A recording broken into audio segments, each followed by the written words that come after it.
Join me on a journey to financial freedom as I challenge myself to live by 7 Stoic money rules for mindful spending. Are you looking to achieve financial freedom and peace of mind? Stoicism, as a philosophy, is all about living in accordance with reason and virtue, and when applied to personal finance, it can be a total game changer. We've all been there, lying awake at night, stressing about money, feeling like we're stuck in a never-ending cycle of debt and financial anxiety. But what if I told you that there's a different way? What if I told you that by adopting a more mindful approach to spending, you could break free from that cycle and start living the life you truly want? Financial stress is a huge burden that many of us carry, and it's not just about the numbers, it's about the emotional toll it takes on us and our loved ones. But what if we could learn to approach money in a way that's more intentional, more thoughtful, and more aligned with our values? We've got to stop letting money control us and start taking control of our financial lives. We've got to stop letting fear and anxiety hold us back and start living in the present moment. So, let's dive into the 7 Stoic money rules that have the power to transform our financial habits and bring us closer to financial freedom. The first rule is to distinguish between wants and needs. It's a simple concept, but it's one that can make all the difference. When we're honest with ourselves about what we really need versus what we just want, we can start making more intentional decisions about how we're spending our money.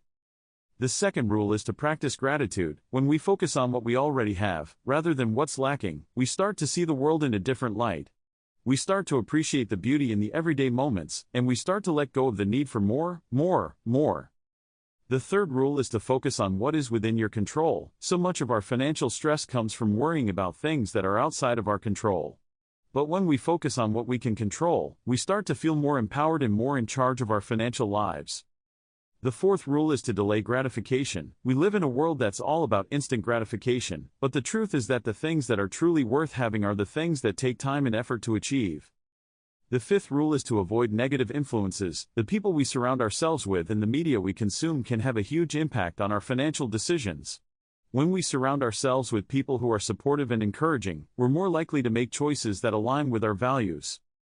The sixth rule is to cultivate self-awareness. When we're aware of our own strengths and weaknesses, we can start to make more intentional decisions about how we're spending our money.